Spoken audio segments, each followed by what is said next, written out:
जय हिंद दोस्तों, मैं B B Tiwari SP Shukla educate channel के पर आप सभी कलाबी के साथियों एवं सभी देशवासियों का स्वागत करता हूं।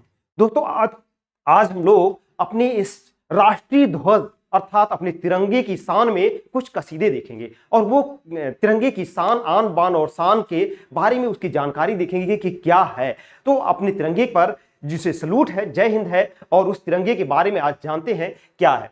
तो यह राष्ट्रीय ध्वज, अपना राष्ट्रीय ध्वज यानी भारत का राष्ट्रीय ध्वज तिरंगा है। और तिरंगा जैसा कि नाम ही है, इसमें तीन रंग भी सम्मिलित हैं। तो भारत का राष्ट्रीय ध्वज तिरंगा है जिसमें तीन रंगों वाला अर्थात तीन रंग सम्मिलित हैं। अभिकल्पना इसकी है, इसका अभिकल्पना और डिजाइनर किसने किया था? तो इसके अभिकल्पना और डिजाइनर पिंगली वेंकैया थे, जिन्होंने इसकी डिजाइन किया था अर्थात इसका अभिकल्पना की थी। जो है नाम है पिंगली वेंकैया, बहुत ही इंपॉर्टेंट है, सभी परीक्षाओं के लिए उपयोगी है, आप ध्यान से देखिएगा। इसकी जो स्वीकृति हुई थी यानी कि जो स्वीकृत किया गया था, यह 22 जुलाई 1947 को इसे स्वीकार किया गया था। 15 अगस्त 1947 को देश आजाद हुआ था और उसके कुछ दिन पहले ही 22 जुलाई 1947 को इसे तिरंगे को स्वीकार कर लिया गया। इसका इतिहास दोस्तों थोड़ा सा जान लेते हैं, इसमें क्या है। 1857 की क्रांति में इस तिरंगे को जो है प्रथम रूप से एक प्रतीक के रूप में तिरंगा फहराया गया, लेकिन उसके बाद अनोड़ चलते रहते हुए 1893 में इसमें जब शिकागो सम्मेलन के बाद विवेकानंद जी जो है अपने जर्मनी की यात्रा पर गए, वहां से अमेरिका से शिकागो के बाद, तो उन्हें जो है सिस्टर निवेदिता यानी भगनी निवेदिता जो है उनकी शिष्या बनी और उन्होंने 1904 ईस्वी में इस झंडे को प्रथम रूप से फहराया, एक प्रतीक के रूप में फहराया। 1907 ईस्वी में मैडम भीखाजी कामा ने स्टुअर्टगार्ड या जर्मनी में यह तिरंगे को पुनः एक प्रारूप मिला और यह आगे बढ़ा। 1921 ईस्वी में महात्मा गांधी बापूजी द्वारा इस संकल्पना की गई और इस तिरंगे में तीन रंगों को सम्मिलित करके एक पुनः किया गया, जिसके बीच में एक चरखे का प्रयोग किया गया था। वह चरखा शिल्प यानी कि श्रम का प्रतीक था। इस तिरंगे के बाद आगे जो है इसके स्वीकृति जो है 1938 में इसे एक झंडा गीत लिखा गया, जिसे कि अभी आप देखेंगे 1938 में, और फाइनली रूप से दोस्तों इसे 22 जुलाई 1947 को इसे स्वीकार कर लिया गया और आज भी यह तिरंगा आन बान शान के साथ अपना राष्ट्रीय प्रतीक है।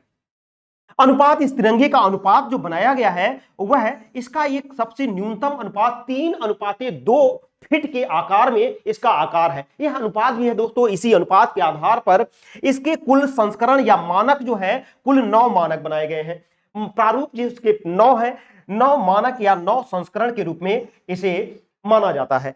सबसे बड़ा जो मानक है, इसका सबसे बड़ा मानक जो निर्धारित किया गया है वह दोस्तों सबसे बड़ा मानक 21:14 फीट के मानक में है, जिसका आकार 6300 गुणे 4200 मिलीमीटर mm के रूप में यह सबसे बड़ा आकार है, इसका सबसे बड़ा मानक है।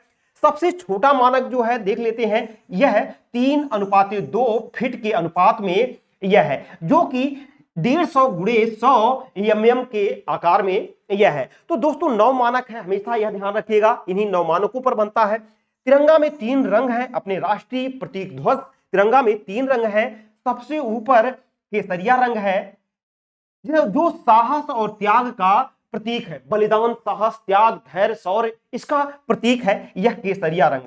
इसके बाद जो मध्य में है, इस तिरंगे के मध्य में सफेद रंग है जो सत्य एवं शांति का प्रतीक है, भारत वसुधैव कुटुंबकम का मानक है और उसी सत्य और शांति का प्रतीक यह हमेशा चिरकाल से ही रहा है। यह एक दूसरे से शांति और वसुधैव कुटुंबकम के नारे के साथ अपनी समृद्धि को बनाए हुए हैं। सबसे नीचे जो इसके है जो रंग है वह हरा रंग है। हरा रंग दोस्तों विकास एवं समृद्धि का प्रतीक है। तीनों रंग जो है 3 प्रभावों का प्रतिनिधित्व करते हैं और यह एक दूसरे के प्रतीक है। चक्र है, इसके बीच में सफेद रंग के मध्य पट्टी पर एक अशोक चक्र है जो मौर्य काल में है, सम्राट अशोक के सारनाथ अशोक स्तंभ से लिया गया है। इसमें 3 जो चक्र है यह नेवी ब्लू में है। कैसे है? नेवी ब्लू में है और इस अशोक चक्र में कुल 24 तीलियां हैं। कुछ 24 तीलियां हैं, जो अशोक चक्र है उसमें 24 तीलियां हैं। जो निरंतरता एवं विकास का सूचक है, अर्थात अपने विकास पर, अपने लक्ष्य पर हमेशा प्रतिपल आगे बढ़ते रहना, 24 घंटे का प्रतीक के रूप में अपने निरंतर प्रयास करना, यही इसके सूचक के रूप में है। इसका निर्देशन क्या है? केवल खादी के झंडे पर इस तिरंगे को बनाया जा सकता है, बाकी और कहीं नहीं। यह इसका मानक है। लेकिन आज भी बाद में 2002 के बाद इसे और भी परिवर्तन किए गए और इसको अन्य रूपों में भी किया जाता है, जैसे झंडे वगैरह को अपने मकानों वगैरह पर भी फहराने की स्वीकृति जो है दिया गया। यह जिंदल बनाम केस के रूप में दिया गया था,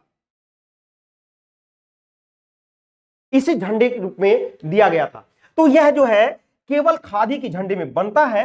हुबली कर्नाटक एक ऐसा मात्र लाइसेंस प्राप्त संस्थान है, हुबली का, कर्नाटक का हुबली जिला एक ऐसा संस्थान है मात्र जो कि झंडा निर्माण एवं उत्पादन के लिए क्या प्रमुख केंद्र है।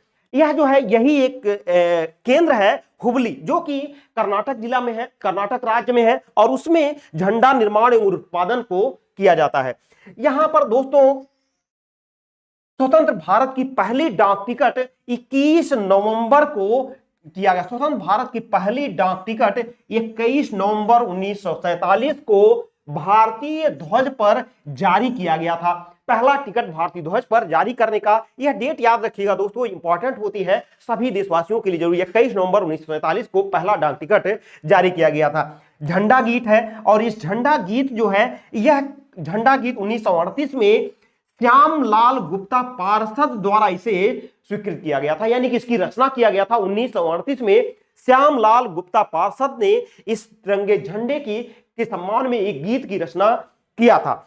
जो था गीत था वह विजयी विश्व तिरंगा प्यारा, झंडा ऊंचा रहे हमारा। तो इसी के साथ दोस्तों यह हमारे तिरंगे की आन और बान के शान में जो है हम लोगों ने आज इसे देखा। आप सभी दोस्तों का धन्यवाद। आगे हम लोग किसी नेक्स्ट वीडियो मिलेंगे। जय हिंद दोस्तों।